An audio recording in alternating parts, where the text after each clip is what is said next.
You cannot sell what you don't own. You can rescue somebody else's child. You can do every other thing. It does not make you the father or the mother of that child. So there are very little you can do about it. I am sure that CBN must have done its own work because we do not have all the necessary statistics for me to be able to speak either for or against. But one thing I know is they should get the shareholders of this company and look, you need so amount to inject fresh capital as fresh capital for those banks, and that you are given maybe 2 days, 3 days or 4 hours to do it, or we allow foreign other investors to put in money, or we take it to the market because these are quoted companies. Again, there are rules of how you can take over these companies. It must be listed in the capital market, and you either do YTU or you do public. Those banks are all listed, they're already listed, so you don't have to go out of the market. That is what I'm saying. So for us to, at this point, saying that somebody has picked something or somebody has taken something is a very difficult thing. CBN rescued them. CBN did not take over. They are two different things. It's not a takeover. It is in a takeover that CBN has the power to dispose of the bank even for 1 naira, like they did for National Bank, OCB Continental Bank. So, I mean, these are technical areas that I am sure that Sanusi must have done his own work, because he knows that everybody is watching to criticize him here and there. So he will definitely about to commend him. Yeah, some people want to commend him, but you see, what is he out to achieve, or what do Nigerians want to achieve by selling those banks? We want a better banking culture. If we want a better banking culture, and the first thing you have to do when you take over a bank as a new investor is for you to be solving with court cases here and there. Then when are you going to settle down to do the serious business? There are too many distractions. So I am very sure that Sanusi must have done his own work, and maybe they have done something secretly without letting the media know. They have given offer to all this board to recapitalize, and they refuse to do it. Maybe that is why it's going this way, because you cannot do it. But again, don't forget that all these banks, they are all interrelated. The former chief executive of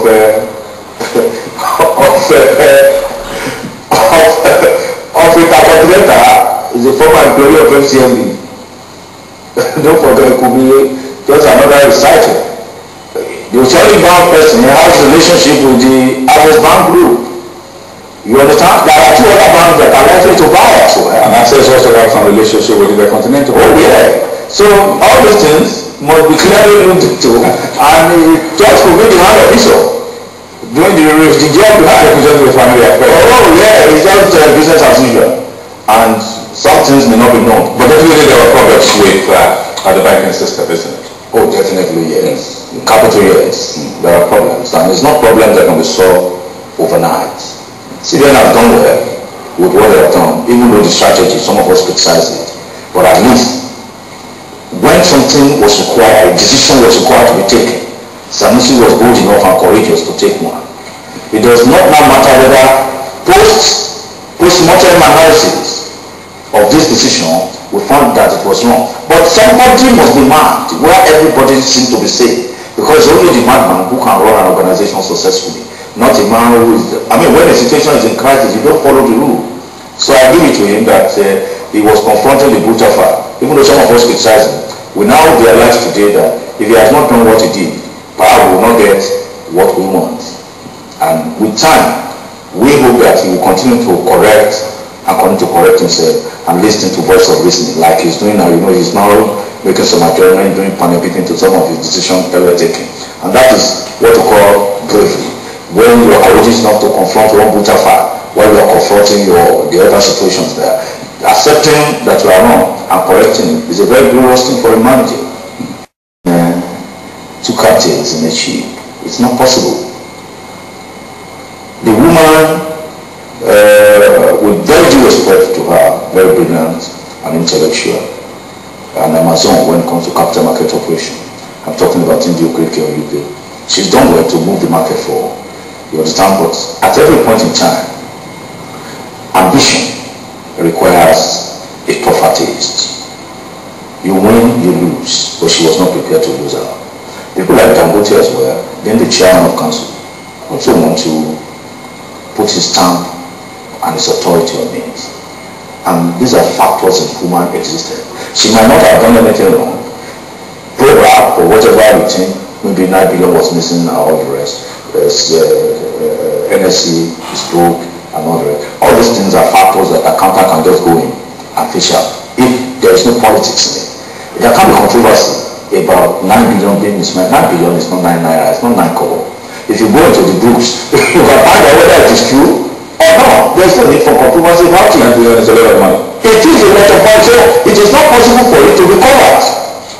Once you send independent auditors or forensic auditors, they will find out the issue of controversy or saying that 9 billion is missing, this and that, the woman's story does not arrive.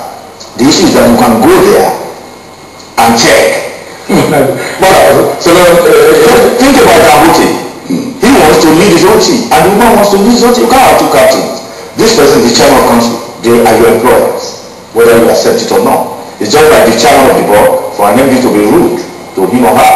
You are employing with your job because they are the employer. If you don't like something, you leave their job for them and go with your honor. So you think it's not like a power play? Oh, it is indeed. An investor's interest.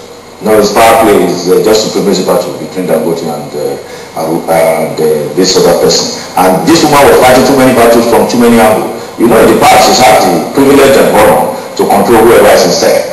And she's very uncontrollable to whoever is SDG in the past. Well, is it about a personality now or institution?